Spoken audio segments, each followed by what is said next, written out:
Good afternoon, ladies and gentlemen.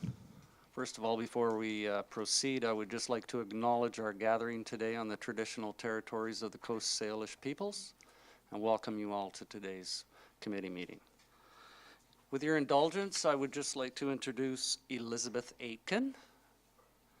She's the Parks Volunteer Coordinator with Parks and Trails Division.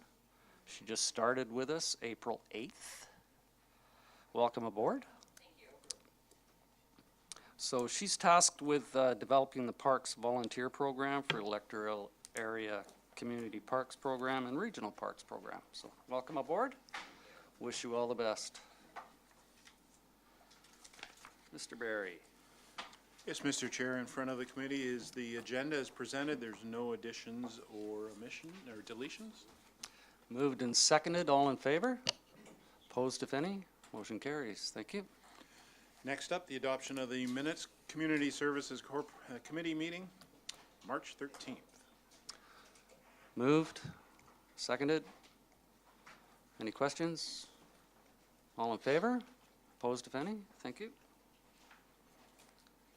Business arising? No business arising. Thank you. Now for the public input period.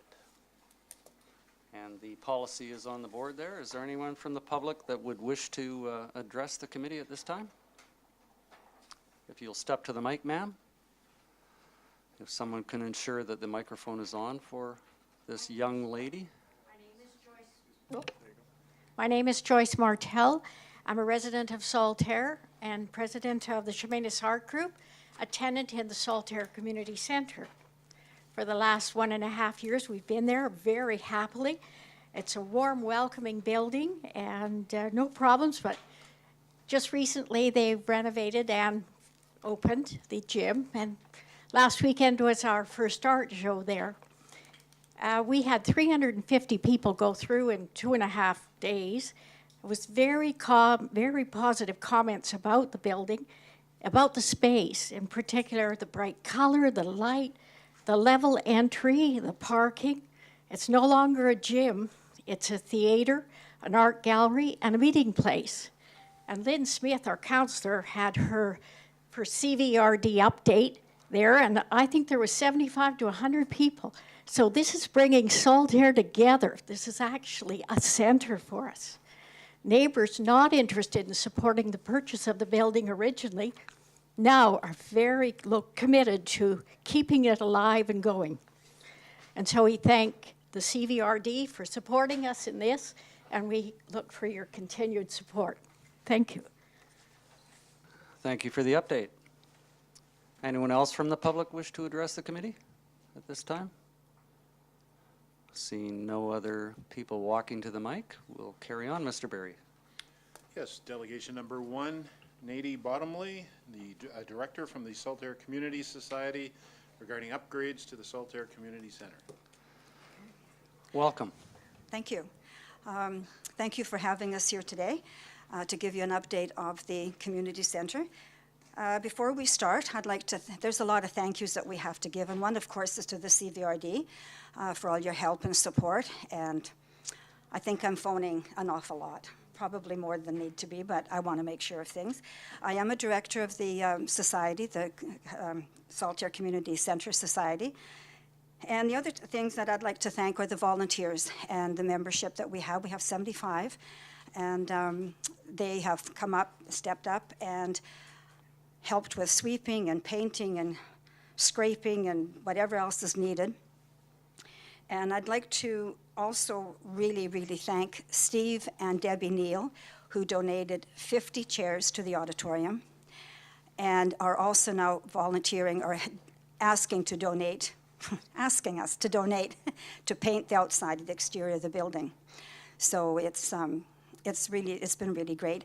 So before we do the presentation, I'd like to introduce Morgan, who actually put the PowerPoint together for us. She is our youngest member at 18. So she's going to do all our computer stuff, we're hoping. Morgan? So if you have any questions afterwards, I don't know, how much time do we have? You have 8 minutes left. 8 minutes? Yes, ma'am. Okay, well, if you have any questions, make them really quick and easy. We shall. And I'll answer those.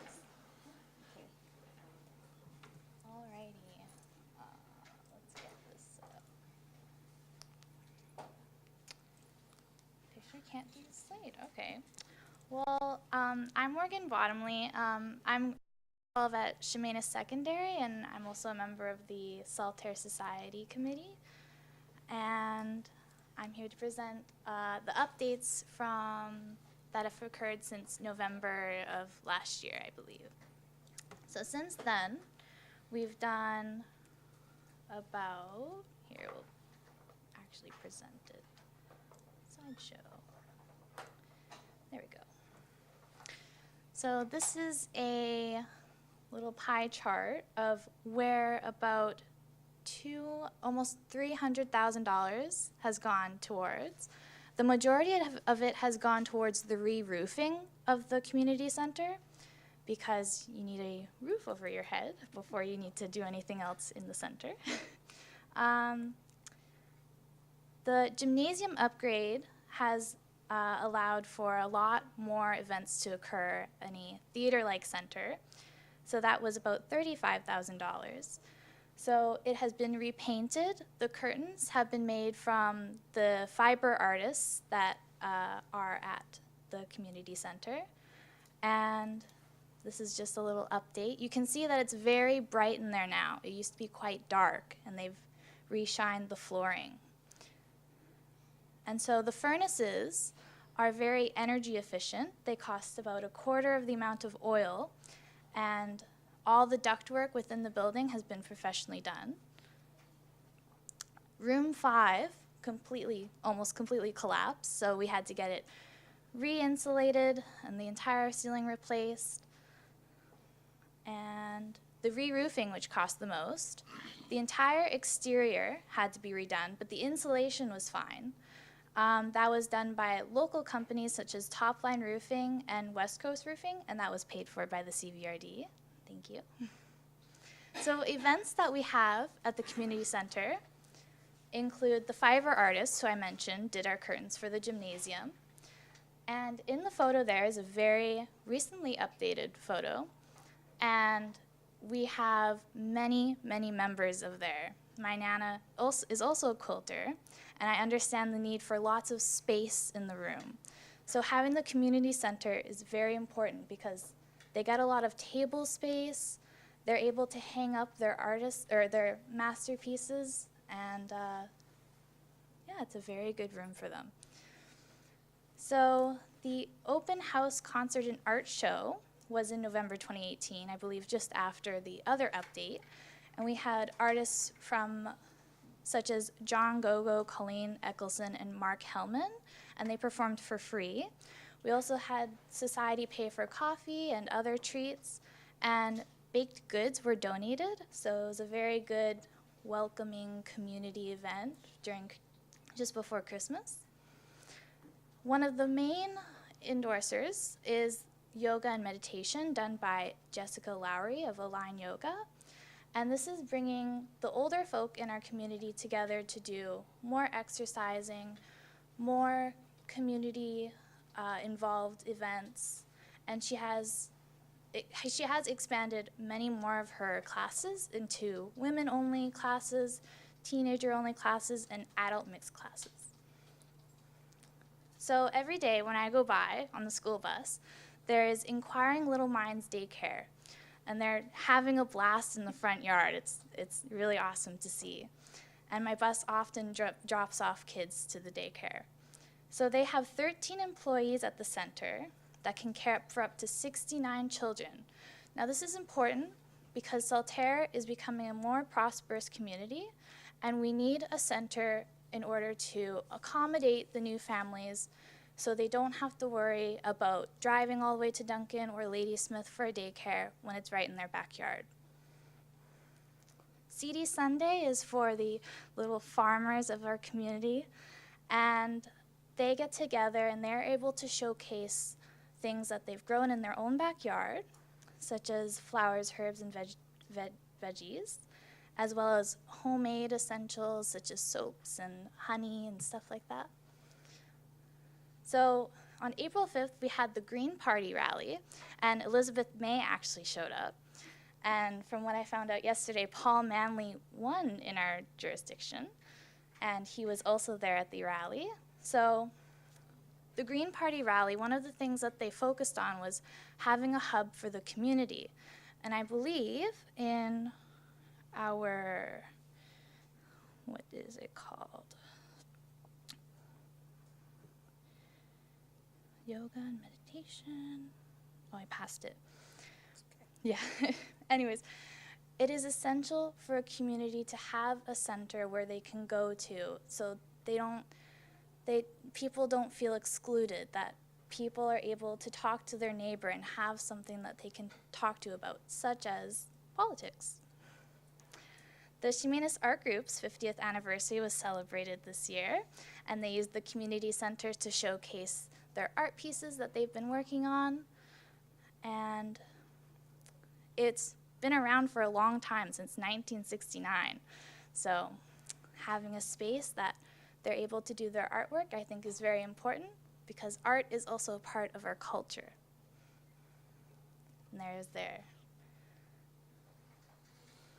So other sources of income that we have is also a massage therapist, the Chemainus Art Group, the daycare. Jane Cole is a VIU art professor, and she uses this space for creating ideas and being able to draw on things in our community, such as the nature.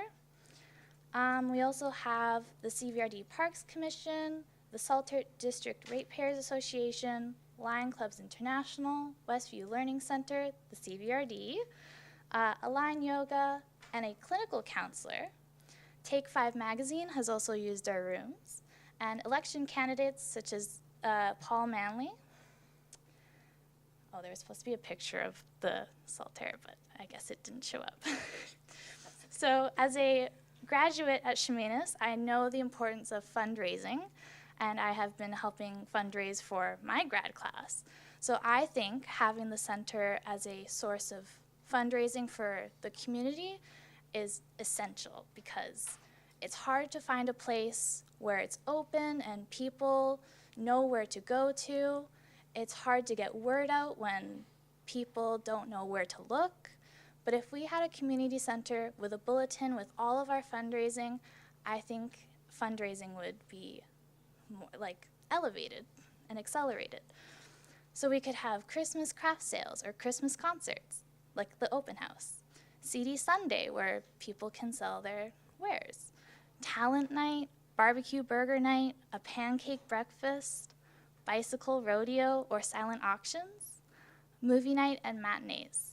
Thank you. Awesome. I think it would be very important to continue funding for the center, especially since we're growing as a community, and I think we should have a hub where, yeah, okay. Thank you. Does anybody have any questions? First of all, it's interesting that Morgan would mention politicians in a room of elected officials. She's brave. We speak about politics quite often as well. Thank you very much for your presentation. We appreciate that. Director Salmon. Well, thank you. I live in Mill Bay, but had the good fortune of being at a meeting at your center a couple months ago, and just wanted to say well done. It's very inspiring, Thank very you. Real community feeling with all the art on the walls and the little daycare and everything, so thank you. Thank you. The volunteers have done an awful lot of time and work in there, yes. Yeah, before I knew it, I was in the furnace room being shown all the details of your new furnace by one of the volunteers. That's so exciting. You must have been honored. Okay, Director Wilson. Thank you, Mr. Chair. It sounds like you've got a really good thing going there. It's very nice to have a community centre like that. Just a little bit of clarification on the attachment that we've got here on budgets.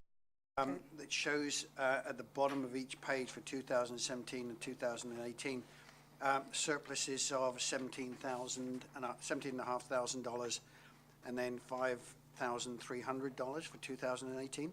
Could you? But that 17,000, it doesn't appear to be carried forward anywhere. Can you clarify as to what happened there? Okay, so this is our 2019 budget, and so that was 2017 actuals. That's what we had, and so we kept it over for the following year, and so as far as I can see, that's where it's reflected with the totals. You've got, you're talking about the total facility operation and the No, total if you look at expenses? the very bottom, the net operating income. Yes. 17,400 for set 2017. Should that not appear somewhere in the 2018 budget figures as well, as a carryover? Okay. That could have been my typing error, but I see what you're talking about. Okay, I'll have to check that because it was approved by the board. Yeah, one more follow-up. And the same thing for 2018 into 2019, 5,394 should also have been carried forward. It doesn't reflect where that money is. I think we had a surplus left over, not much, and so we carried it over. We can do that for a couple of years, like designated money.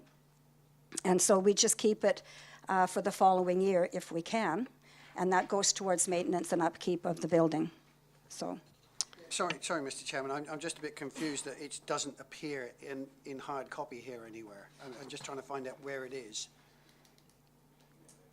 I would I'll have leave to, it okay, I would have to check with our We accountant. can Thank you. clarify that at a later time. Thank you. Any further questions? Director Nicholson? Thank you so much for the presentation. You're welcome. I'm from Cowichan Station, and we've got the hub, and Yes, it's you made do. a huge difference to our community. Yes. And one of the things that we did was we were successful in getting charitable status, which was very helpful for fundraising. When you're doing large capital projects, it's helpful to be able to give people a tax receipt. with Yes, their- we hope to, we've had Generous. quite a lot of paperwork to do in the last few years to get where we are. And one of the things is that we'd like to change to have it so that we are charitable. We have to have numbers and letters and all that sort of stuff behind it. So that's on our to-do list, but we've had other things before. Yes, that's on our list. Thank you. Director Marsh? Yes, thank you, Director McGonigal. I have enjoyed a couple events there. I was there at the Christmas Carol singing this last December, and it was just lovely. And I was at the art show, and it was so crowded at opening night. 150 opening night. It was really amazing, Yeah. and I'm glad that Director Nicholson brought the hub about, because I remember when I first started going to the hub, to events, thinking, oh, I wish there was something like the hub a little bit closer to home, because I live in Chemainus. And so I can see by the work that's been done and continuing to be done, and the incredible support of your community at that art event, that you're well on your way to becoming the hub that you envision. We and hope I'm so. really That's our goal. excited. Yeah. Yeah. That's So our goal, thank and you for it's- doing that. I think thank it's you. really a gift to the residents of Saltaire to have a place to be together and enjoy, and also when we have struggles with what's coming, I think it's going to be good that you have a place that you can all gather and make sure everybody's okay.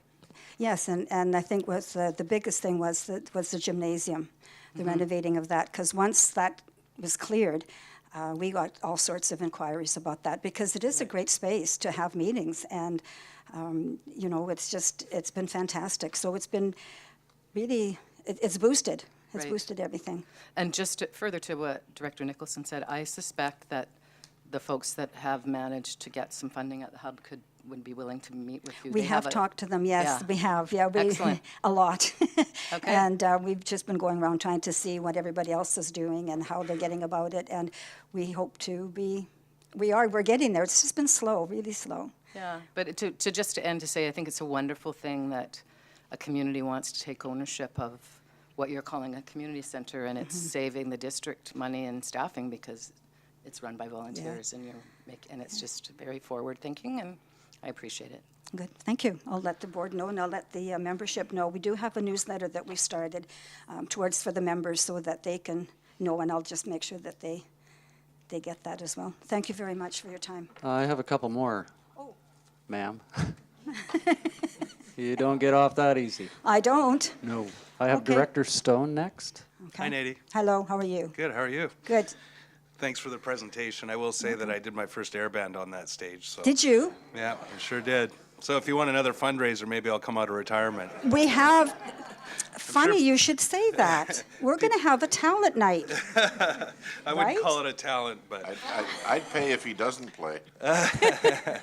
It's an air band, so you don't have to actually listen to me. It's pipe music. I just want to say that's such a great job, and having seen, Thank you. where it was when we went to school there, I and then know. where it was a few years ago, and where it is today. There's always some leaps of faith, sometimes small, sometimes large, and moving projects like that forward on all sides, whether it's Yes. CVRD or your society and the work that you guys are doing. And, it was really, a good feeling to see so many people in the community that I knew when I grew up there. My old principal and that was at that school.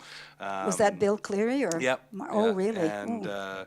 so Okay. we go way back, right? So Yes, we maybe do. I'm aging myself, but A little. but it was it's great to see new life come back into that facility for sure, and have that gathering place for the community. And I just want to say, your presenter, well done. Too many people come to us as presenters and have a really hard time getting through it, and that was masterfully done. So congratulations on that and all the work so far, and we look forward to see what you do next. Yeah. Well, we are kind of looking for donations for a printer and a computer. Just putting it out there. Well, you know where to find me, or at least I leave a do know where message to you are. find me. Yes, I do. Good. Thank you. Okay. Thank you very much. And finally, the director from Saltaire, Oh, there we are. Director Smith. Thank you, through the chair, to Natty. One of the things that I did notice is that over the last 4 years as a society, you have not hosted any community Saltaire meetings to bring the community up to date, to include the community in as you've been moving along with your expectations, your financial statements, your business plans. So the community has been left out, which is not necessarily a good thing. It's fostered definitely some Yes, it issues has. within the community. People are finding that's definitely something of an issue, and with 4 years, you've had that opportunity. One of the other things is, in your presentation, you have failed to recognize Saltaire taxpayers' dollars are the funders of almost 100% of the purchase of the building and the upgrades that have been done. So I think that that's definitely something that you need to put into a presentation. The people, the directors sitting at this table, it's not their areas that are funding it, it's the Saltaire taxpayers, and they need to be acknowledged for that.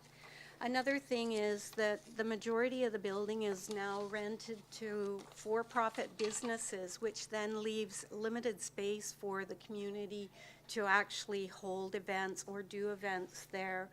And I was a little disappointed in your financial statement. It's got discrepancies and weakness in it.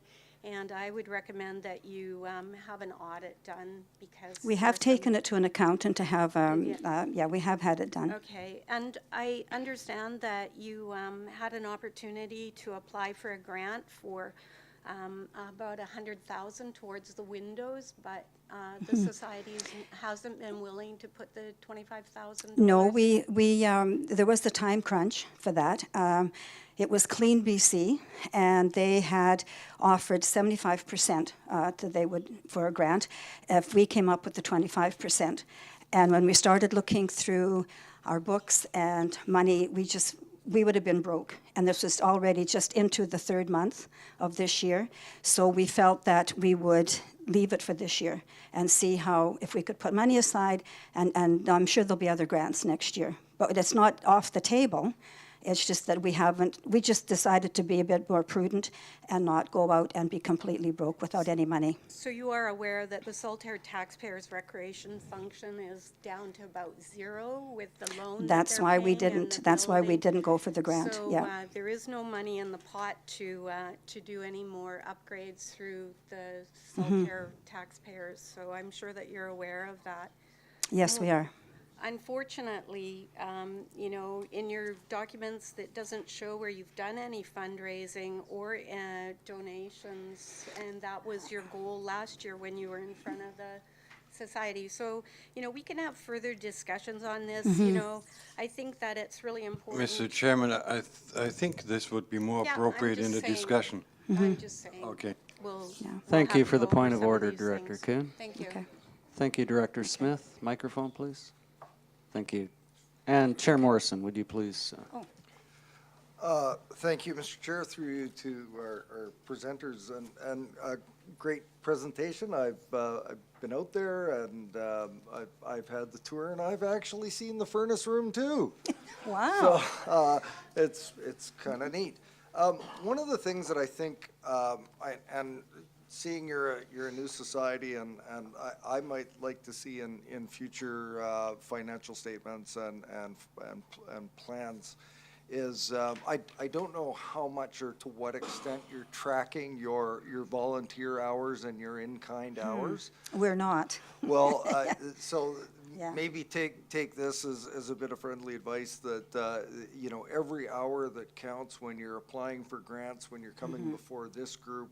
I know that, you know, you acknowledge the fiscal contribution of Saltair taxpayers for the furnaces, but my understanding is there was significant volunteer hours put in by professionals to do the installation and the likes. And all of that counts when you're going to funders, when you're going to grant organizations. And so I'd suggest that you take that up, and it's a bit of a pain, and people have to report, and somebody has to be responsible for it. But it looks like you have somebody with some computer skills over there that might be able to help you out. So I'm sure she could if we asked nicely. there you go. Thank you. Okay, thank you. Last speaker, Director Staples. Thank you for your presentation, and I haven't been out there yet, but I will be there this Friday. So for something we've rented it for through one of my day jobs. So I look forward to getting the grand tour while I'm there and seeing what the facility is like now. And grateful that there was a facility there, because there hasn't been in that end. It's hard to find facilities in that end of the community. Yeah. So I'm happy that this year we were able to get in there, and I look forward to it. Thank you. Thank you. And there's an open invitation for any of the directors that would like to come out and have a tour. It's hit and miss if you don't want to see the furnace rooms. That I want to see. We understand that I want to it's see the not furnace rooms, everybody's. so You know. I'm going to drive from Lake Cowichan to see the furnace room. All right. Well, make sure that it's open for you. Thank you very much for your presentation. I'll just let you know you had 10 seconds left. Whoa. So thank you very much for your timing. That's great. Thank you.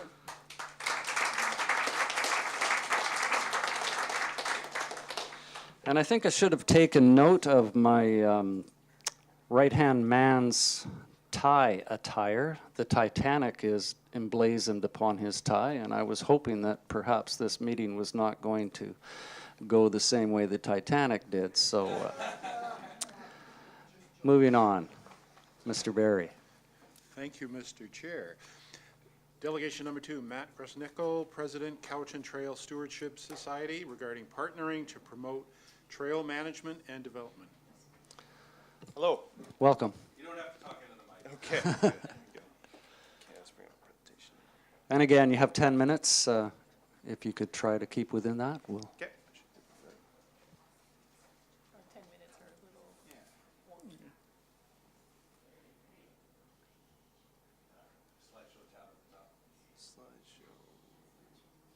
There we are. All right. Thank you very much for having. So my name is Matt Grosnickel. I'm the president of the Cowichan Trail Stewardship Society, or CTSS for short. I'm a resident of Cobble Hill, and thank you very much for having me today. Thank you especially for Director Nicholson for inviting me over here. So who are we? We're a registered nonprofit society that develops and maintains well-constructed, safe, sustainable, mixed-use trails within the working source of the Cowichan Valley.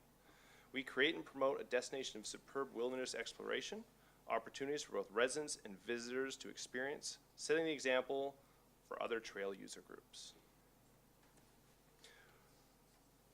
We were formed in 2013 due to a trail altercation. Just for years, trails have been developed just roguely in the municipal forest throughout the Cowichan Valley and private forest lands, on some private forest lands. So a concerned group of trail users got together and actually formed a society, like many communities across this province had, to great results, and approached proper land managers, at first with the municipality of North Cowichan, and now going forward with others, about actually promoting our trails within our valley and what the value they bring to the community.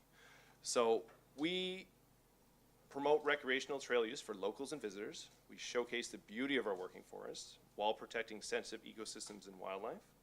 We respect the forestry activities, realizing we're working in a working forest. We set an example for other trail use clubs, and we really strive to balance the social, economic, and environmental values of the forest we work in. Main sort of thing, same sort, but we're basically after what other communities have done all over this province. And the main benefits is kind of three ways I'm going to describe it. One, being the local community. So I want to say when I first moved here about 5 years ago, my wife was looking for work. We're looking at some places to get out of Metro Vancouver. She's like, oh, how about Duncan? I know there. The first thing I was like, oh, they got great mountain bike trails. I'm in. So that just kind of is like a theme of how these communities are viewed, and really something that brings here. And I also, as mentioned, I live in Cobble Hill. I'm pretty much on those trails daily, whether I'm hiking, taking my dog for a walk, going for a hike with my wife, or riding my mountain bike. It provides a better quality of life for all trail users, while allowing easy access to our natural areas. I've discovered so many of these beautiful areas around here, and every year and every week, just on the trail systems that already develop. And really just promotes a better quality of life for our community members as a whole. Ecotourism, kind of that Field of Dreams theme, build it and they will come. Trail users, we're always after new experiences. I manage one of the local bicycle stores in town, and I see people from all over the world coming to ride our trails, whether that's mountain bikers who want to experience what the BC bike race course is, or people who want to go see the Kinsale Trestle on hybrid bikes or electric bikes. It's huge, and it really is a driving force and a huge thing of why the business that I manage is very successful. Many organizations, such as Squamish, have tried to do an ecotourism impact study and seeing actually how much, and they're more about just strictly mountain bike trails. Say a community that really does outdoor recreation. They say it's about almost 10 million per year. And I was actually just chatting with a member of SORCA, their organization, trail organization, yesterday. They say it's upwards of 13 million now, and that's on a low end. So that's spin off on people coming in, staying in hotels, going to local businesses, going to restaurants, buying gas. If you were to drive the Malahide on a Sunday morning and see how many people are coming up with mountain bikes from Victoria, it's astronomical to ride Zuhalem or Maple. I am one of these. I've traveled all over North America and the world to go try these trail centers out and seen what these communities have really invested in and what it's really brought out. Moab, Utah, Sedona, Arizona, Rotorua, New Zealand, and a perfect example is just our neighbor to the north in Cumberland. And other surrounding local communities are trying to take note. Ladysmith, we just started a new chapter. They have another group coming up called the Ladysmith Trail Alliance. They never really formed a whole group, but we've partnered now, and they are a chapter of the CTSS. Lake Cowichan has just started forming a group that's working towards developing their community and trails, and they have that basically is the next frontier. If they can get proper land management going, it's just great. Small investment, big reward. Basically, the IMBA, and I'm a kid who grew up playing hockey, so I know exactly, I love hockey. But arena sports and municipal investment is almost $496 per user. Trails, mostly are built by volunteers, 89 cents per user. Not saying we want to take away from kids not playing hockey or soccer or anything else, but kids wanting to go mountain biking or enjoy our trail rides, it's a huge net benefit versus capital outlay. And events. We have brought back BC Bike Race starting last year. I was just on the phone with them today, talking about trying to get things complete for this year too, and they're like, don't worry, we're coming back. You're a staple on here. They're excited. And basically all we had to do was invite them over here. I went for a ride with the two heads of it, halfway up that municipally approved trail on Xylem on Maple Mountain.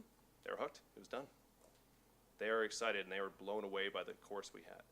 If anyone doesn't know, BC Bike Race is one of the biggest, most well-known mountain bike races in the planet, based out of North Vancouver. They have over 500 participants to do a 7-day stage race around local communities from people from 36 different countries. And just being a manager of a local shop, I didn't think I was going to see too much because they kind of come in, come out, go from there. I saw things for the month leading up. People were excited about this, and people have come since. they're going to come, they're here, and on their impact study from 2014, an average of $40,000 is spent in each host community. That's just from the residents. Many of them rent local hotels. Many of them come ahead of time, and many of them spend money in other local businesses. And community development. I really like to always bring up Cumberland, because that's a community that definitely has changed even since I was from the island. I kind of grew up here since, well, my teenage years. And what it was to what it is now, if you drive Cumberland on a sunny Sunday morning, the trail center, trailhead parking lot is packed. There's local businesses, everything from taco stands to breweries to pizza thing, and they're just pinned with mountain bikes in the back, trail runners, everyone there. And now I'm seeing people starting to move there. We're seeing businesses starting to relocate there because they want to offer that sort of lifestyle. I've had customers come to my store and said, yeah, we moved here and we live on the side of Mount Zuhalem, so I can go mountain biking every day. It really starts to change the way the town is, especially ones that are more strictly resource, to ones that now working towards in conjunction with ecotourism and lifestyle. And companies are starting to look into that too. If they can find a center where I can attract employees, I can have the lifestyle I want, and it can work for my company, then they want to be here. Trails are such a small investment that can really attract huge change in your community. So, the CTSS now has an agreement with the Municipality of North Cowichan. We signed it this fall. We have a 5-year maintenance agreement. So we basically maintain the trails in conjunction with our Trails and Parks Master Plan right now on Mount Zuhalem, Maple Mountain, but going forward on Mount Prevost, which will be a managed network, another world famous network, and also going forward with Richards Mountain. We also have a 10-year memorandum of understanding that if any sort of trail development happens within the municipal, or any sort of activity that can affect trails within the municipal forest reserve, we're just consulted, so we can actually all get together and chat about it. So we would really love to kind of chat to see how we can further see this growth of what's happening all over the province and all over the world, and how can we bring it to the CBRD and to the broader community. Questions? Excellent. Thank you very much. I have a list, and I'm sure it will grow. I'll add a couple more names here. Director Stone. First of all, thank you. And I appreciate the involvement and support for Ladysmith Trails Alliance, because when we did our economic development strategy, one of the top outcomes was that building on the work of the Cowichan Trail Stewardship Alliance, that group with our group and the whole regional sort of strategy would be a priority for us. So we're taking that priority. We've been talking with our First Nations partners as well as finding ways to tie into the trail networks behind Ladysmith, and hopefully through the Cowichan Valley Trail provide a trailway that will connect all of those different pods of great mountain biking trails throughout the region. So if somebody wants to bike the whole adventure over a number of days, that they can do that. And you know, you have set that example for other communities to follow. So I hope that our shared goal is Cumberland. Careful. Yeah, it's okay. Leslie and I have this conversation all the time. But no, it's good natured, right? And it's such a great group of people. There's a great demographic profile from an economic development standpoint, and you highlighted some of those things. And I think that the numbers of around 40,000 that you say with the race is probably quite conservative, based on some of the experiences that I've heard about throughout the region on that weekend. It wasn't just, you know, sort of around the BC bike race. The whole region saw benefits from that. We saw a lot of vehicles with bikes on the back or on the roof in our community leading up to and on the back end of that race. And a lot of just buzz in the communities throughout the whole Cowichan based on that. And when you start kind of connecting all those pieces, which is what you guys seem to be doing across the region, it only gets that critical mass to a higher level in a, you know, sort of more condensed time frame. So I just want to thank you for the support of our group and the work that we're doing, and we support you as well. So as we move forward on opportunities, we're having those discussions about formalizing our trails and having those proper access agreements, and expanding those. We do have some more trail development that'll be happening in partnership with Staminas First Nation as well. And being able to connect from the microtel up in north of Ladysmith into the trail system and be able to you know, sort of go all the way through the region, I think is going to be a big draw for us as a tourism product moving forward.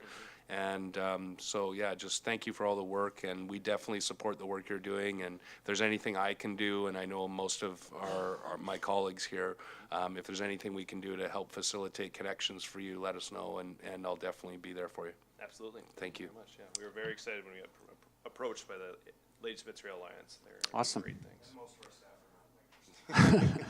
I think there's a few in here too. Director Sebring next. Thank you, Mr. Chair. I note the final slide before the one that said questions.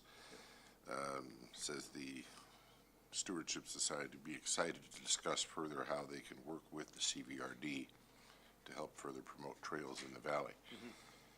Matt made reference a couple of times to the cooperation that he has with North Cowichan, particularly in our municipal forest. The evolution here was such that we had a bunch of trails developed unauthorized, and then some people came to us and said there's a better way to do this. And the value for money that we receive from the agreement with your organization is phenomenal. So I would encourage the board, if you have trails in your electoral areas that might need some work or could use some improvement, he's your guy. Thank you very much. Thank you, Director Acton. Thank you, Mr. Chair. Thank you, Director Sebring, for that segue. Thanks, Matt, for your presentation. And that I would also invite you to connect with myself offline so that we could connect with the Shawnigan Lake Parks Commission, and they are very interested in developing Old Baldy. So if there was a way to partner with you guys and we could talk with the CVRD and moving forward with that, because I know there's a lot of frustration around it not happening very quickly because of lack of funds. So if we could do it. Excellent. Yeah, I'd love Yeah, to that'd have be the conversation. something. I have heard rumblings of something around there, and I've definitely hiked up there quite a bit. So, and just seeing how we can invest in that, absolutely. Okay, great. Thank you. Thank you. I have Director Marsh, then Nicholson, Morrison, and Wilson. So Director Marsh? Yes, thank you, Mr. Chair, through you to Matt. And I concur with everything that Director Sebring said. And I also wanted to add to the board that what our staff tell us, one of the other benefits of having people on our mountains is if there's a fire, it gets seen quickly and reported out quickly. So it makes that a lot easier for us to respond. But I did have a question because I was a little bit involved as a volunteer with the Story Trails, which was a partnership between School District 79, the Friendship Center, and North Cowichan. And I know recently a trail was built on Penellicut Island, and hundreds of people went over to the opening.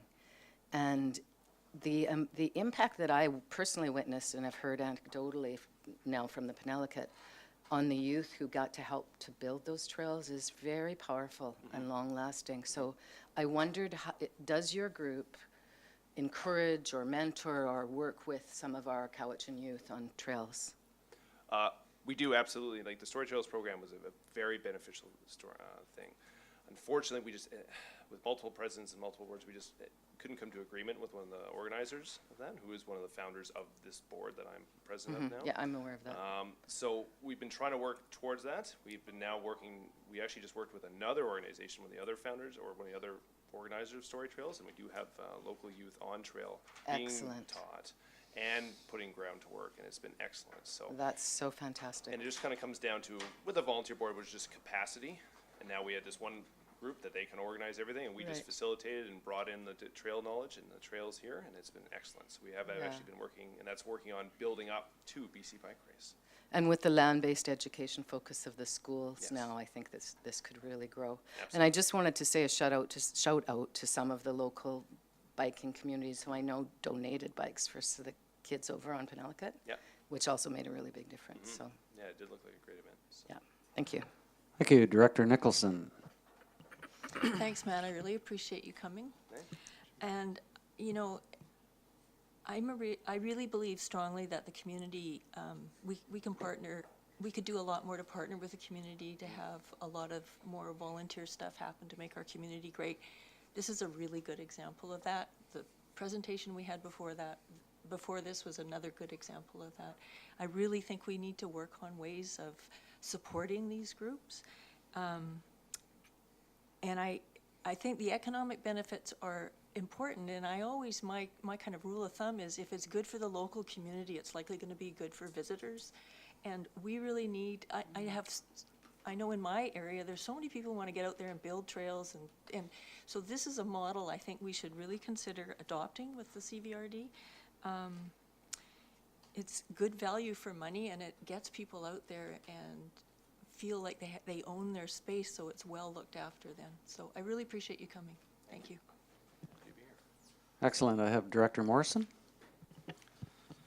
Thanks, great presentation. I've got a couple of questions here, and maybe I'll just pose them both at the same time. You noted in one of your first slides that this is mixed use, and I'm gathering that that's non-motorized mixed use. So fair enough, and I just know that there's a community of people out there that are, I wouldn't say necessarily running parallel, but there's ATVers and motorized users out there that are pursuing a lot of the same goals that you are. So I don't know what interactions that you've had with them, but it seems to me that groups working in parallel and not together is a bit of wasted energy, and we in the regional district have a non-motorized use policy for our trails, and so on that note, I don't know what communication you've had, but perhaps you might reach out. And the other question is around, we have a newly formed forest company that's the major landowner in the area, Mosaic, and I know that there were differences in the approach that their two separate companies had, and so what progress have you made in that discussion? And so I'll leave those two with you, but one other note, it looks to me like you guys are kind of rock stars in the nonprofit world as far as trail building, but I think we got some rock stars on our staff here that have put together some pretty darn good trails with Trans-Canada and Cowichan Valley Trail, or the Great Trail and the Cowichan Valley Trail. So what are your thoughts? So yeah, with motorized use, the more I learn about a lot of the trail system and the history of them here, most of them actually been cut, a lot of them by motorbikes and other stuff here. Have we ever really sat down with another organized motorized group? We have not, nor have we been approached or really chatted too much. There was a little initial conflict when we first managed Maple Mountain when it first came over, because originally that is a lot of people have been riding motorbikes and dirt bikes and stuff up there for years. So we've been kind of working that, but with also the land manager's request of what they want to do. So the most motorized thing that we're discussing so far is the rise of a new technology, which is electric mountain bikes. That's a new thing. So I was interviewed last week on CBC about that too, and it's a big thing where it's kind of technology has really surpassed legislation in that respect, so we're really debating on that. But we're definitely open to all debate.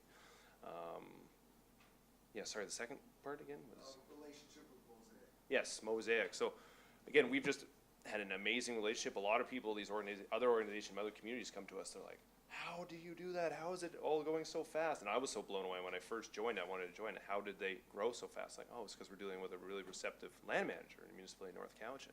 That is how we grow so fast. Now, we haven't actually ever really chatted with Mosaic or Island Timberlands or beforehand, but I know the templates there in chatting, especially with Ladysmith, who has those lands, is Cumberland kind of has that template at the moment. They were one of the first ones to really set that template up there. So it's already been set. They're seeing like, we want to do something like this. How do we work forwards and go with that? Because they're seeing the value of that as well. So. Thank you, Director Wilson. Thank you, Mr. Chair. Thank you, Matt. That was good stuff. I was completely unaware of your organisation, but you know, I'm not anymore. In the interest of brevity, I'll contact you later, okay, so that you can come and talk to our Parks Commission as well about trails, because we've got some very passionate people about building trails, and the more you can help us, the better. Absolutely. Thank you. And thank you, Matt. Director Smith. Sorry. Through the chair to you, Matt, I'm an avid cyclist, so anything that has a trail, I've cycled some crazy trails in New Zealand, yep, but it's had like 40 pounds on the back that pushes you down the hill in a lot faster way. So I think that it's great that we're starting you know, when I cycle in other parts of the world, I really am disappointed that, you know, Cowichan is so much further behind, but I see that we're catching up in like a rapid pace with the Cowichan Valley Trail, with the work that you're doing. It's really drawing in the people, and I love to be out in other parts of the world and pointing to the dot on the map here for economic development, and also activities that are outdoors, because we have such a long season outdoors. So I thank you for your presentation. Thank you. Excellent. Thank you, Matt, for mentioning the Lake Cowichan Trailblazers Society. In their infancy, there has been some stumbling blocks, but I'm sure that they'll work their way through it. And hopefully in collaboration with yourself, I'm sure they've been in discussions already, we can move forward with a similar appetite for success. Absolutely. So thank you very much. Thank you. Appreciate it. Appreciate it. Thanks.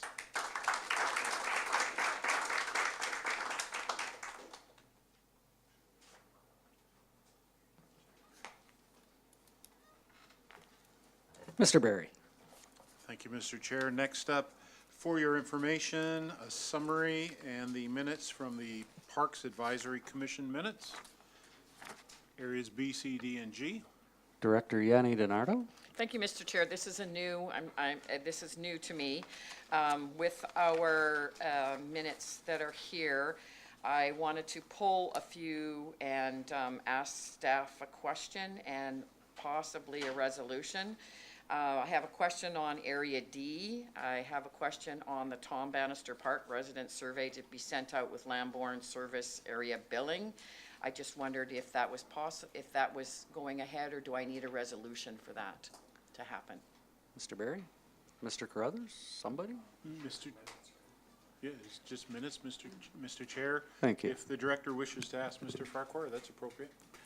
Mr. Chair, with respect to Coverdale Watson, that would be part and parcel with the work program associated with looking at replacing that playground. So we don't need anything special from the committee in terms of direction, in terms of the planning work that we'd be engaging the community.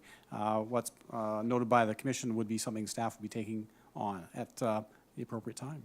Tom Bannister. Sorry, Tom Bannister. Yeah, okay. Yeah. Thank you. And then the other one was, I just noticed that it on there, and I did have a problem with, not sure if we have a policy on the memorial trees, but so far since I've been director and involved in parks, we now have two. We tried replacing one quite a few times in Tom Bannister, but we have another one down Hoff Trail that is dead. I wondered if we have a policy. I know we started a policy for benches, and I'm kind of curious of where we're going to go now that we have these trees with these plaques. What's the next steps?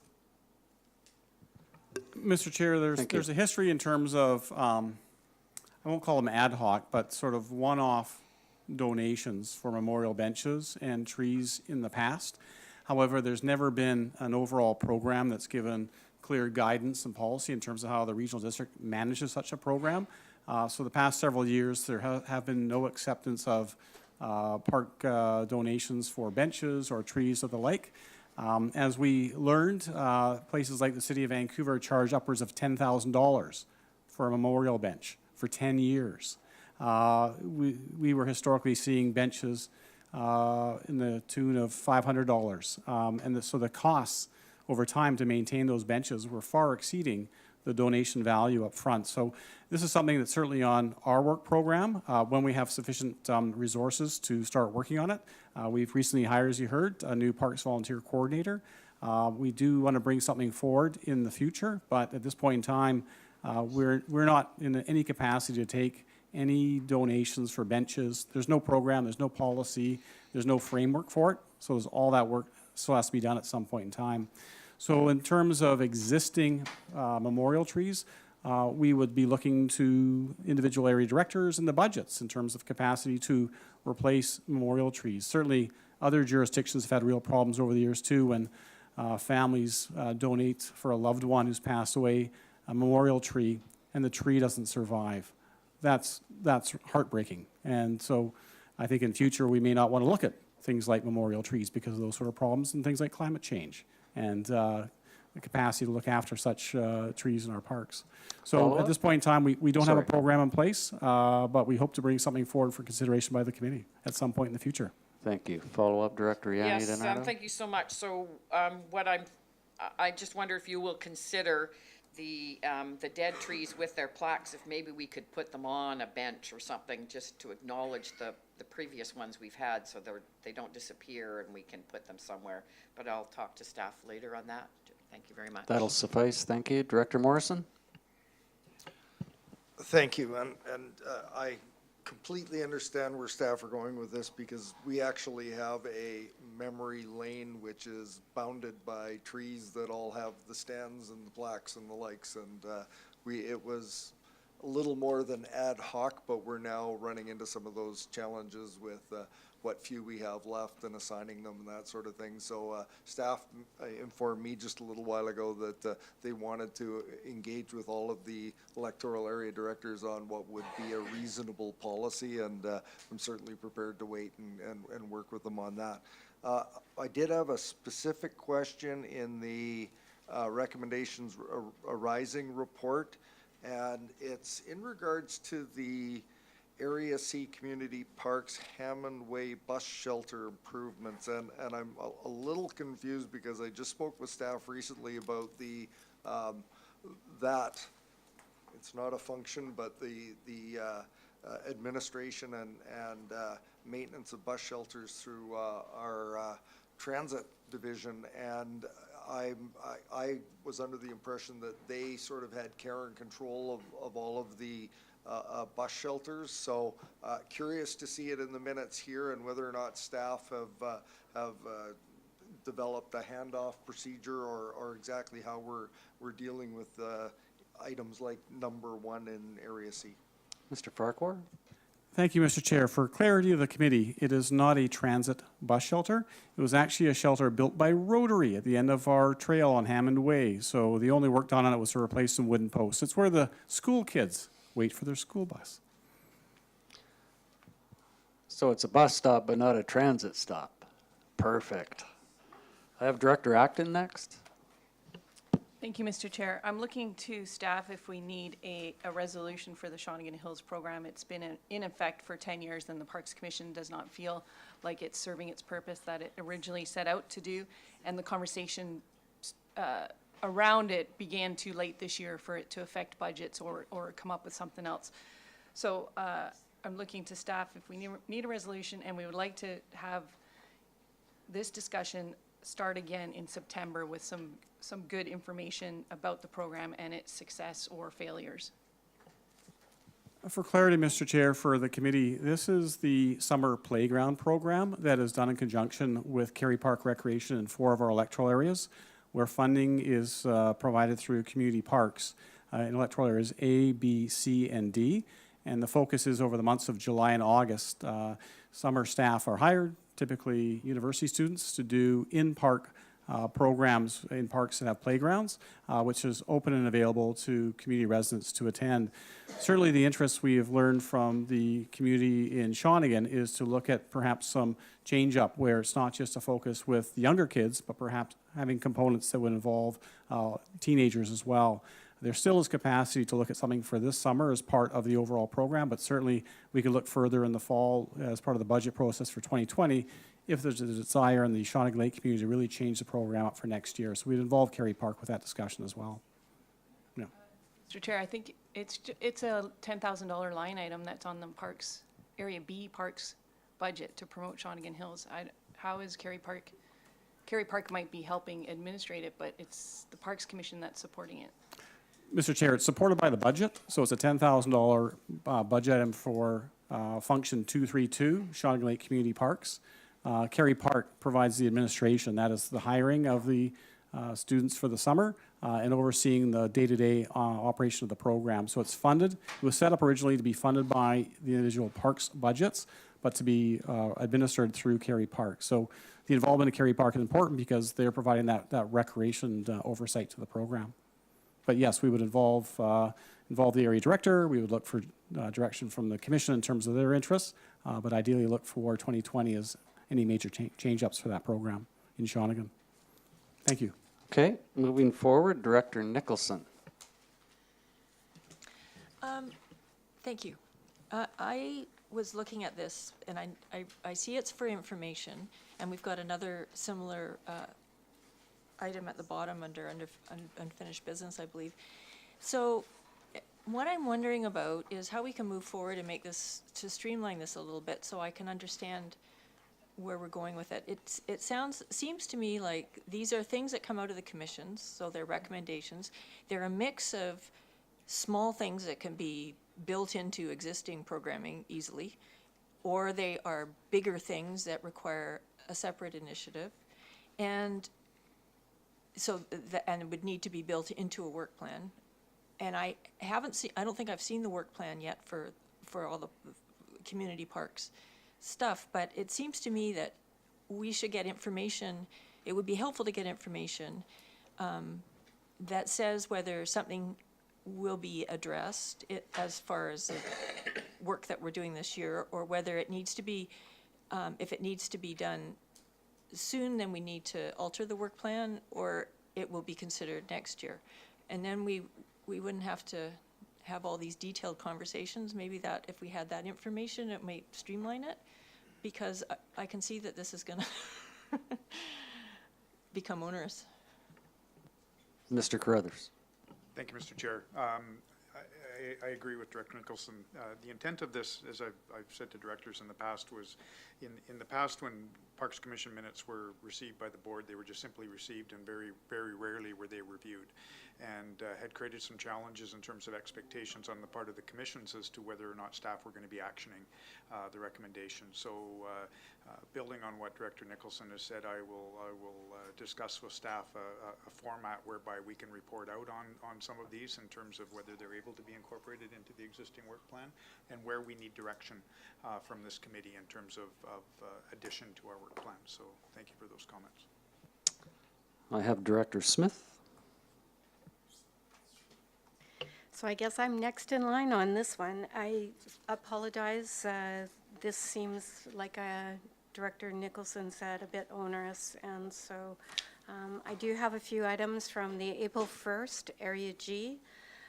One of the things that came out of the meeting was we're looking for the CVRD Parks Department to possibly investigate installing a counter for the tennis courts, as the tennis courts are deteriorating, and we need to know if the usage matches, so that this is something in our capital projects that we might need to make a decision on, and that would assist the staff in making that decision with the community. Also, one of the recommendations out of Centennial Park was to investigate and possibly get a second porta potty for the ball tournament that will be coming in July for the ball league to pay. Our washroom facilities are extremely small, and there tends to be hundreds and hundreds there, and that might also be something the staff could investigate.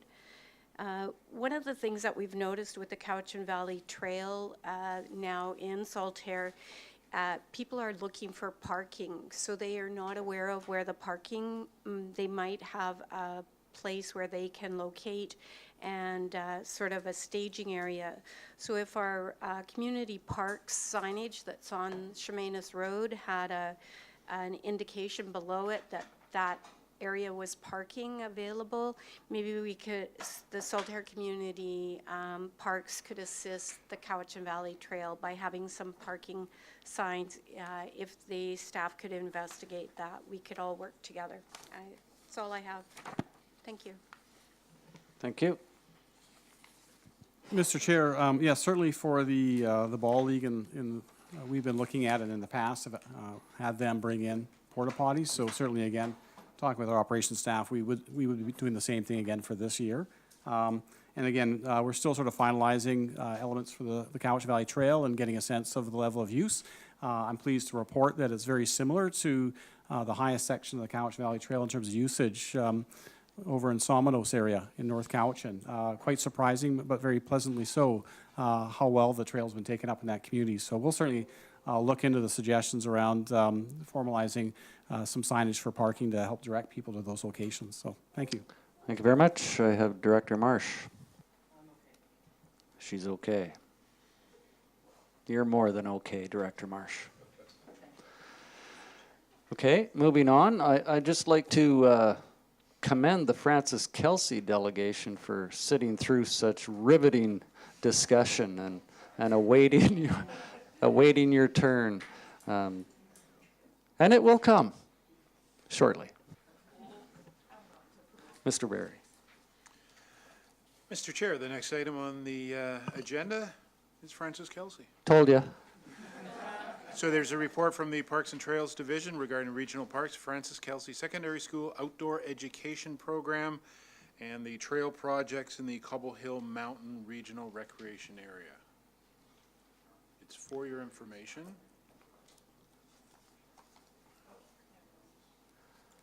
Thank you, Mr. Chair. So the report is before you, and I can be available for questions after the Francis Kelsey students. They're going to be giving a presentation on some of the work they've been doing for us on Cobble Hill Mountain as outlined in that report before you. So please go ahead. Okay.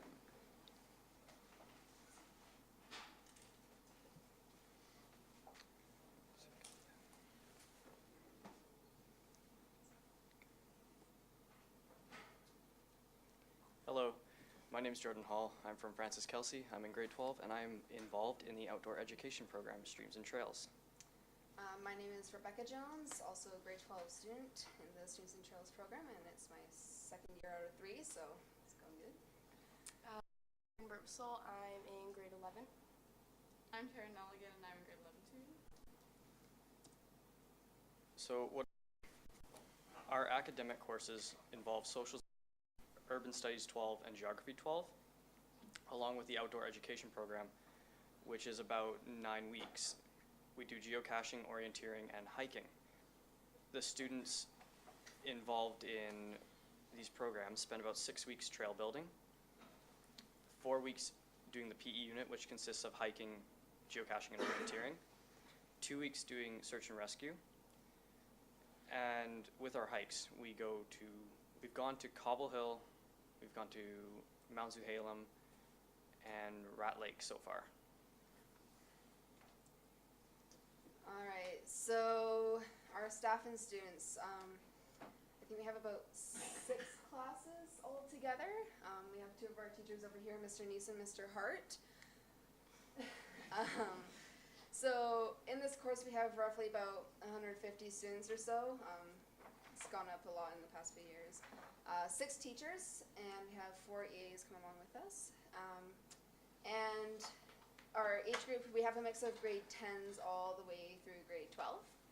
So it's a very diverse group, all coming together for one main purpose. What do we learn?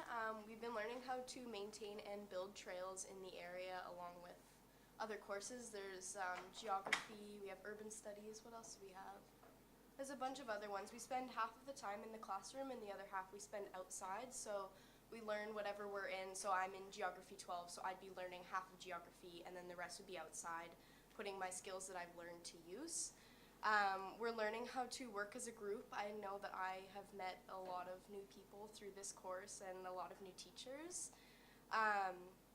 Little actions that we do when we're there, they do have big consequences. They also have big benefits. So there's a lot of other things that we've been doing like together as a group that we've noticed has really helped the community. And then different types of erosions and how it can affect the trails and whatnot, and other things that can affect the trails and how we can fix those problems. Trail building.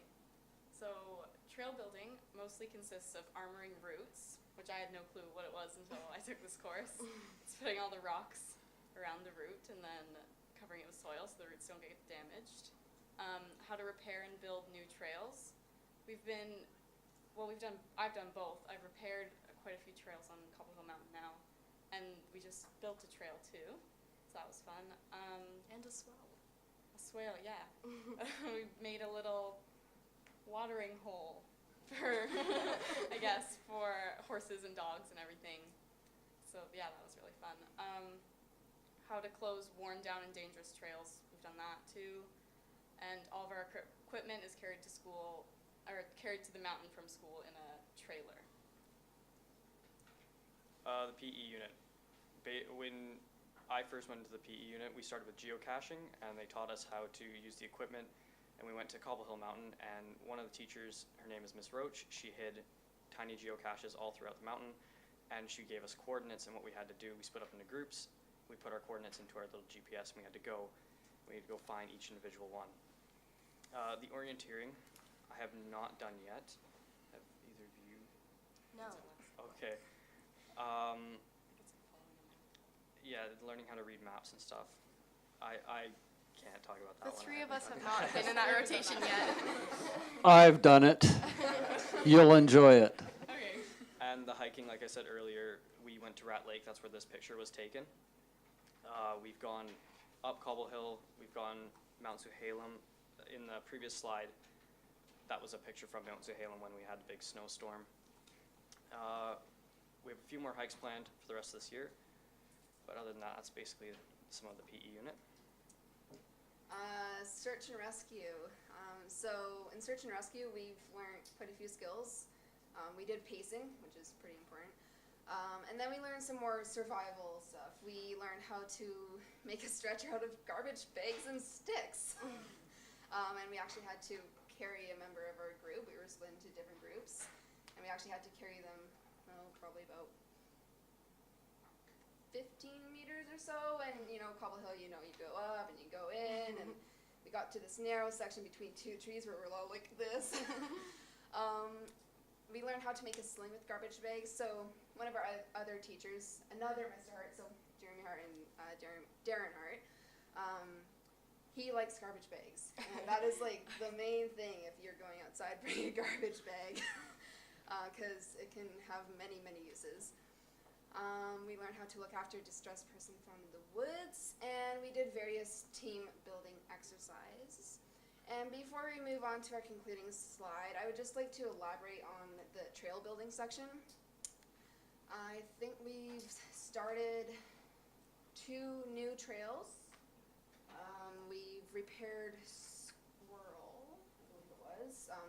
One section was done last year's class, and we completed it this year. And there are 2 more trails off of Turtle that we have made just to bypass, because Turtle, there was one part where mountain bikes, it's sloughing, the dirt's sloughing off, and so it's not, can't really be used. It's gonna just wear and tear. So we built a little curve around that. And then there was another part where further up on Turtle, almost near where the bench is at the top, where the access road, I think it is. It's one of the, so you come off out of the parking lot, you continue that large trail, you go up, and then there's that bench. And so just off of there is a new trail that we've built. I walked up the old trail, and all it is like a little kind of like V, and it's so rocky, and the water would just keep coming down. So now we've started building a trail that would go around and then connect back to the original trail. So yeah. In conclusion, with the help of our teachers, as well as the guidance from the CVRD, we've been able to repair, create, and naturalize paths on Cobble Hill Mountain that are no longer usable for the community and visitors alike. With our utmost appreciation, we'd like to thank the CVRD for their support and feedback throughout our work on Cobble Hill. Thank you very much. Before we move on, I hope you're getting credits for this. Public speaking is not a very fun thing to do, and you all did quite well. Thank you very much. I have Director Morrison.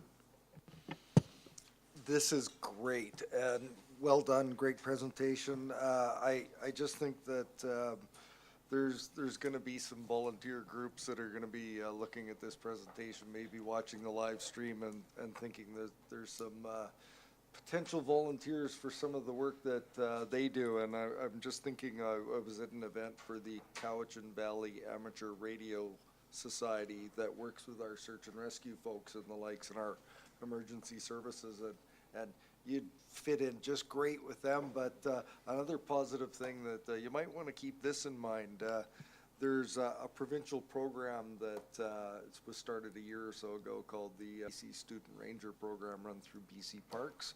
And I think you got the qualifications just on what you've shown us for maybe a great career and a great summer job in that area. So keep up the good work, and we all appreciate it, and good job.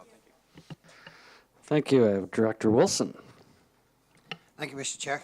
Yeah, you guys are doing a great job up there, and my wife and I walk our dogs up at Cobble Hill Mountain and various other places, and we've seen you all working up there occasionally. Never actually stopped and said thank you very much, but thank you from here anyway. Good job. Well done. I have Director Acton. Thank you, Mr. Chair. Congratulations, Kelsey High School. I think you're doing an amazing job, and it's what I've heard around the community and other schools as well, that you've become a real leader in this, and schools are looking to you as an example for this program. So I think that's really great, and I'm impressed that your teachers had the foresight for that. And again, yes, thank you for all the trails that you have worked on. I know that a couple of years ago, I remember Director Yanni DiNardo being there, and we went to see a trail near near Kingburn, I think. And so thank you so much for all the work you're doing, and it's much appreciated in the community.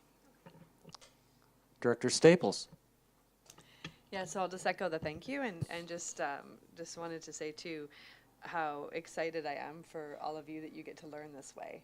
I think this is the best way to learn and to apply everything that you're learning in school academically, and I'm so excited that this is happening in our community, so thank you all.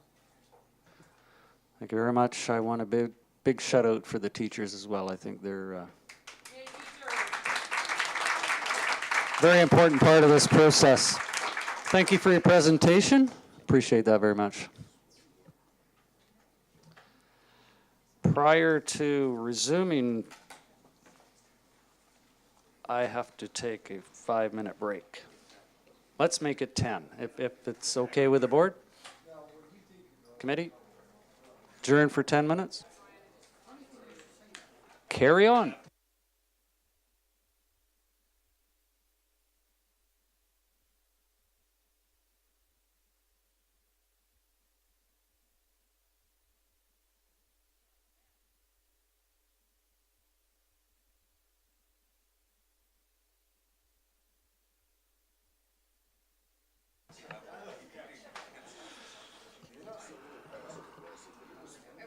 So, ladies and gentlemen, if we can carry on with our agenda, please. I didn't want to have to use this. Thank you. Okay, moving on, Mr. Barry. Staff report 2 from the Parks and Trails Division. Electoral areas lease renewal for provincial aquatic lease number 102999 for Shawnigan Wharf Community Park, and a recommendation is that it be recommended to the board that the 30-year renewal of provincial aquatic lease number 102999 with the Ministry of Forests, Lands, Natural Resource Operations, and Rural Development for Shawnigan Wharf Park, legally described as, and there's a legal description, be approved. Moved by Director Acton, seconded by Director Stone. Any discussion? Call a question. All in favor? Opposed, if any? Thank you. Moving on. Third report, electoral areas, Parks and Trails Division, assignment of Cowichan Bay Estuary Center license of use. And there's a recommendation that it be recommended to the board that the 2016 to 2026 license of renewal and amendment agreement for the operation of the Cowichan Estuary Nature Center be transferred from the Cowichan Community Land Trust Society and assigned to the Cowichan Estuary Nature Center Society. Moved by Director Yanni DiNardo, seconded by Director Stone. Any discussion? Call a question. All in favor? Opposed, if any? Thank you. Next. And R4 from the Parks and Trails Division, an information report regarding electoral areas Bright Angel Park visitation and capacity assessment. It's just for information. Just for information. Director Nicholson. I thought this is a very interesting report. And it's a good example about the need to be clear about why parks are important. So Bright Angel Park is a small park on the Cooksila River, and it's really a gem. And it's probably was created because people thought it was such a cool place. It's a sensitive riparian ecosystem in large part with sort of a floodplain area with old cedar trees and a lovely display of lilies in the spring. Plus, it's a good swimming hole. The improvements have expanded, the improvements that the investments that have been made in the park have expanded the use of the riparian areas, and I think that, I think it's really clear in the management plan, as the report notes, that there's a real need to balance the conservation of the park with the recreational aspirations of people. So the focus, I think, really has been on recreation, and the stress on the natural environment in our parks is something that's not going to go away with climate change. It's going to increase, and it's going to increase with increasing population and use. And I think we really need to start seriously thinking about how we're going to manage this. We don't currently have a South End Parks Commission, which normally provides us advice on Bright Angel Park and the boat launch and something else, the church in Mill Bay, I think, or whatever. But I do think maybe we should think about an overarching regional commission or committee or some sort of advisory body drawn from the public to provide us advice on what we need to do to make sure that our existing natural assets are protected and restored where necessary over the long term. I don't think we have a clear inventory of the ecological values of our parks, and I think that's really important as a starting point. And I think that we really need to pay attention to this. So I'm starting to think about maybe how we can get try and engage the community to help us, because this is a big job. One of the things that I had questions about it, as far as what was being proposed, is the focus seemed to be on parking and whether we had enough parking capacity. And I would say that that's not the question, whether we need more parking places for cars. I think the question is, should we be encouraging higher use of the park? Should we be encouraging people to drive to the park, given climate change mitigation goals, and our desire to make our roads safer? Yeah, I just really thought this was an interesting report. Thought I'd like to mention that. Thank you. Director Sebring? Thank you. Director Nicholson brings up, I think, a very good point. We've also seen it in the context of the Stony Hill Regional Park. So this goes beyond the South End. I mean, the ecological values that we see there, plus the First Nations cultural values, are not being protected as well as they could be right now, and the visitor numbers there continue to increase as well. We heard earlier in the presentation from the trail stewards that quote from that movie, "Build it and they will come," and we've certainly seen that happen. And I know there's been some discussion around this table about a better or improved management plan for Stony Hill. Perhaps in the context of Bright Angel, we might want to look at expanding that. And I don't know if it's the same study or just taking that idea and transferring it over to Bright Angel. I mean, I remember Bright Angel when I was a kid. It was my favorite swimming hole. I used to ride my bike there all the time. But we weren't as conscious in those days as we are today of environmental values and riparian and all the rest of that stuff.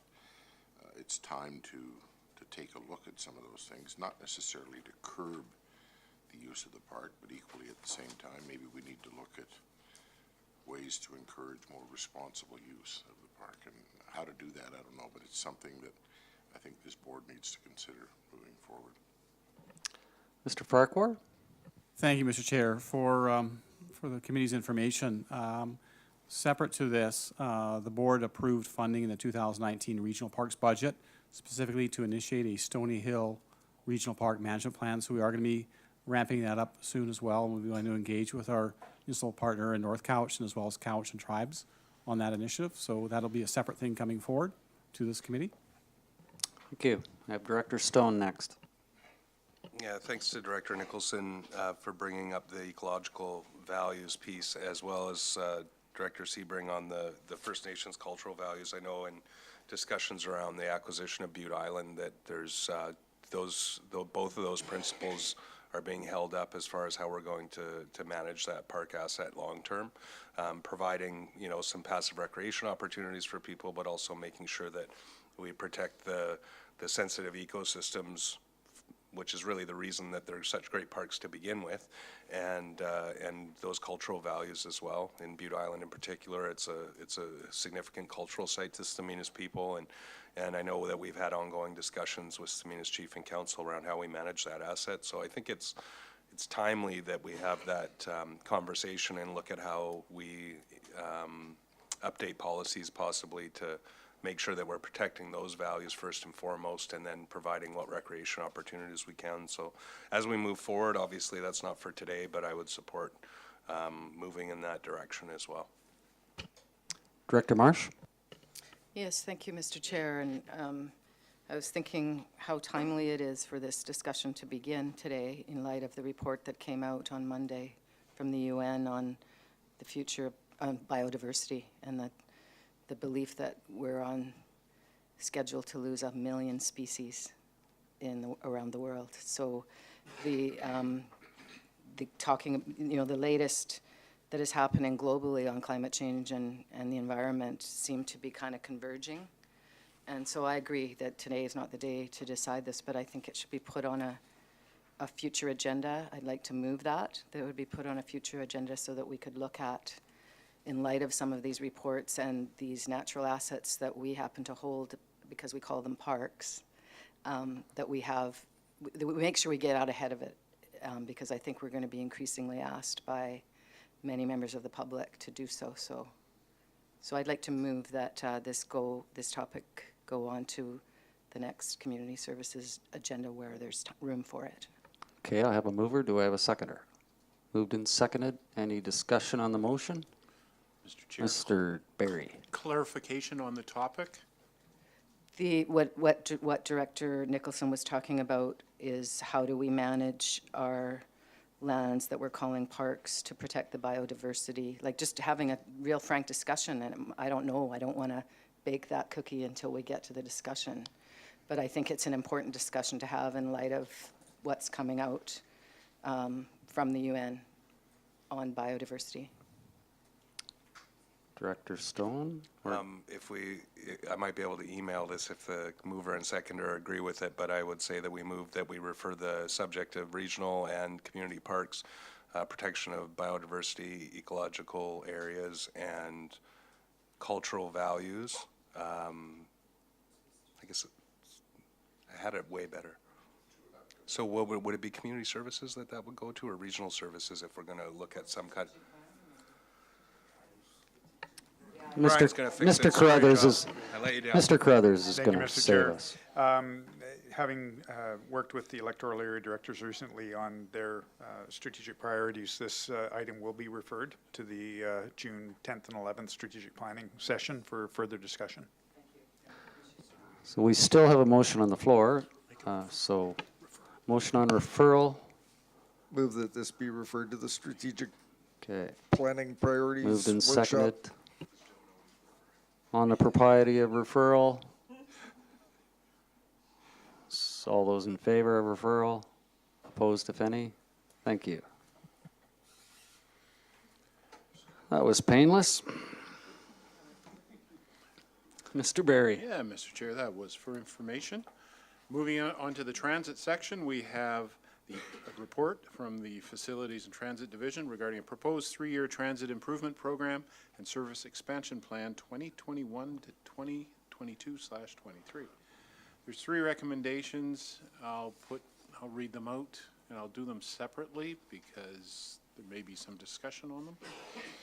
So that'd be recommended to the board that the three-year service expansion initiatives for 2020/21 to 2022/23 outlined in BC Transit's letter of May 2nd and the accompanying expansion memorandum of understanding be approved. Director Stone, you're moving that? Do I have a seconder? I have a whole bunch. And discussion? Director Stone? Just shout out to staff and Myrna from BC Transit. Thank you for taking the time to work through some of the pieces here. For any of those of you who haven't been at the board, know that I sort of stomp my feet and pound the table a lot around connecting Nanaimo and Cowichan through transit. And, you know, it's reflected in here that originally in-service date of 2021 fall is, or sorry, 2020, September 2020, that we were looking to pursue is not really a feasible timeline. So I was reminded that the motion did say the feasibility of that motion. And having discussions with elected officials at the provincial level and the RDN, there's complexities in that connection that really require further study and cooperation between the two groups. I will say, if I can report, that there is definitely a much more cooperative tone coming from the Regional District of Nanaimo. So I'm confident that we can solve the challenges that are presented when you're doing interregional transit. Unfortunately, it's not as simple as the commuter service into Victoria for a whole host of reasons that I won't go into, but I support the initiatives that we have. But the last thing I would say is, as we move forward, I think we need to have a pretty sober reflection with some of the growing costs around transit, how we balance coverage with the effectiveness of the transit system. When we have many routes that are not just underperforming, but dramatically underperforming. It's great to say that we want to provide transit service to certain areas of the communities, but if they're most of the time empty or you're getting a couple of rides a day through routes, we might want to look at down the road taking what transit availability we have and really focusing it in areas that are going to be effective, and focusing on providing places where people can come to be able to get into the transit system, rather than trying to pick them up at their door, if you will, or just down the street in every corner of such a broad rural style regional district where we're spread out quite thinly. But that being said, I'm happy to support the motion that's in front of us, and I do hope that we can have some thoughtful discussions on transit future, you know, over the next couple of years as we all settle into our roles. Thank you. Director Morrison.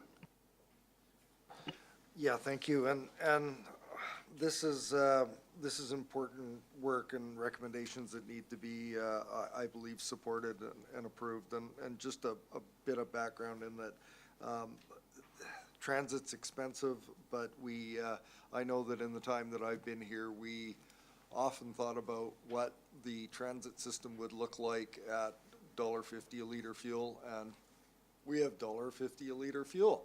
And I think we're going to see some ridership numbers that will, you know, support and endorse the moves that we've made in the past. And I think that people that are going to really depend on the transit system are going to be using it.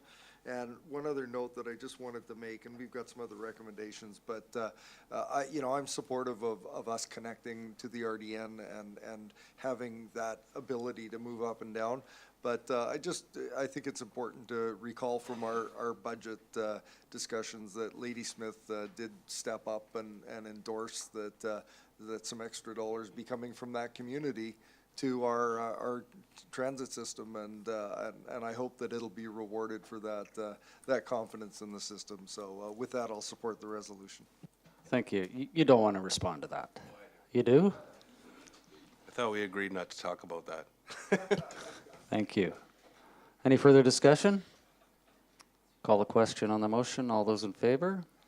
Opposed, if any? Next recommendation, Mr. Berry.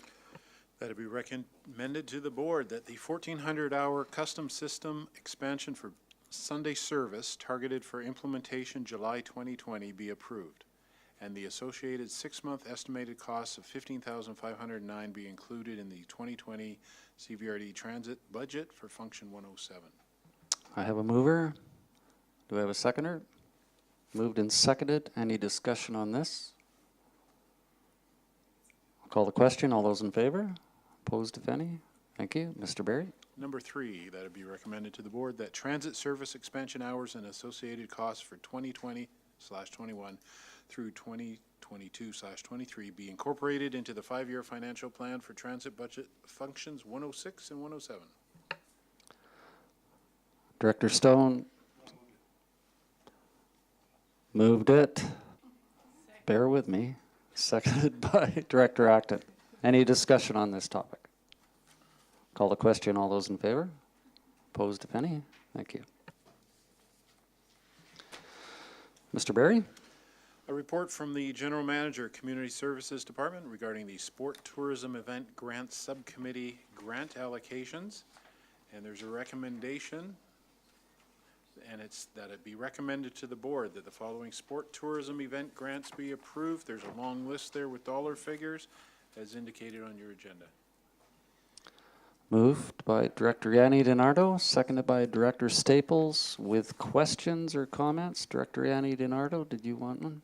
I just wanted to thank I sit on this committee. I was sick the day of the choosing of this and was participating in it. I participated in the bursary part, but I'd like to thank the committee, and I think they've done a great job. It's really hard when you have so many asks, and the way they divvied it up, I was quite impressed. So I'd like to Thank you. I have Director Morrison, then Director Stone. Yeah, I think I've got a question and a comment, and I would like to know if staff might be able to provide directors that are interested some of the criteria that was created for the analysis of this. And you know, I don't want to go digging deep into this and because of our recent grant aid experience, but I just did a little bit of quick calculating here, and you know, it appears that there's winners and losers, much like when we did the regional grant and aid. I've got, and I hope I'm accurate in these numbers, but we've got, looks like cycling organizations have received 2,500, wrestling 2,000, hockey skating 3,000, pickleball 1,500, lawn tennis 1,500, junior baseball 2,750. So, and you know, I would view those as the winners, and we've also got those that didn't get anywhere near as much as what they were asking. I think we've got carpet bowling at 750, running at 500, and women's golf at 500. Now that totals $15,000. I'd be interested to know what the asks were from the various groups, and to know what the ultimate award or reward were, not reward, award of funds were in relation to the asks, and is that information available to us? Look to staff. Thank you, Mr. Chair. Before I answer that, I would really like to thank Kathy Mailhot, who's our sport tourism coordinator, for putting together a lot of information on this. So if I can touch on some of the highlights. There were 22 applications for sport grants totaling approximately $53,000. So that's the extent of the ask for this intake. It is one of 2 intakes per year, so the board has budgeted $30,000 in this line item, $15,000 approximately for the spring intake, $15,000 for the fall intake. So we talked to the committee about a $15,000 approximate amount, and so the committee did say that it was $15,000. So those 14 applications did receive some funding. Nobody received their total ask. Hope that answers Director Morrison. Thank you. Any other questions? Director Sebring. Did anybody who asked not get anything? 8 applications that did ask did not receive anything. If I can add to Director Morrison's question, because he was asking about criteria, there is an extensive criteria that is approved by the board. The single biggest factor is economic impact to the community from these events. Thank you. And I'm not sure if we're considering, if we're considering point 2 as part of this motion, or just point 1 at the moment, yes. Because on my screen it highlights both. Okay, and then I can wait. Anything further? So it's been moved and seconded. All those in favor? Opposed, if any? Now moving to number 2 of that. That it be recommended to the board that the CVRD 5-year financial plan budget for 2019 be amended to increase revenue by $1,500 and increase expenditures by $1,500. Do I have a mover? Moved, seconded. Mr. Sebring. Thank you, Mr. McGonigal. Just wondering, again, I don't see a background sheet, or maybe I'm missing it, but where's the $1,500 in revenue coming from? This is obviously a housekeeping thing, but just for the record, what are we doing? If I can, Mr. Chair, just to explain to the committee that in the 2018 budget, $1,500 was allocated to Duncan Dynamics Gymnastics for their 10th annual Orca Invitational Gymnastics Competition. There were some issues with gymnastics over the past few months, and they were not able to host that event. The $1,500 will be returned to the CVRD, so the subcommittee has asked that that be added to the fall outlay of funds. So instead of $15,000, there will be $16,500 available for the fall intake. Thank you very much. Anything further? Call a question. All those in favor? Opposed, if any? Thank you. Director Nicholson opposed? So noted.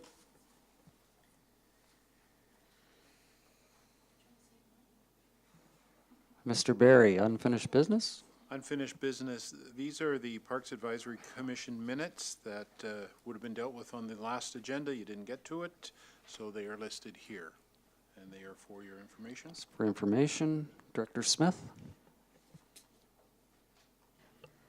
I'd like to thank the CVRD Parks and Trails staff manager, Brian Farquhar. One of the things during the wind blowdown, we ended up with a tree taking out a fence in the ball diamond area. And with his permission, we were able to allocate the bucked up pieces to some of the local residents that are elderly and could use the wood. And we also had some very large rounds of the cedar that we've now captured, and we're looking for artisans within our community to take these rounds as a piece of solitaire and create something for later. So we would like to recognize and appreciate what Mr. Farquhar has done for our community in regards to creating also some artistic from the blowdown. Thank you. Thank you. And I don't think we do that enough, recognize the steps that staff go through to help all of us out. So kudos. Thank you. Enjoy it, Brian. Any new business, Mr. Barry? No new business. Question period. Anyone from the public wish to address the committee with questions? Seeing none. Mr. Barry. A motion to go into closed session, closed to the public, for two items dealing with regional parkland land acquisition. Thank you. Moved Director Morrison, seconded Director Kuhn. All those in favor? Opposed, if any? Okay, we'll recess until 4 o'clock.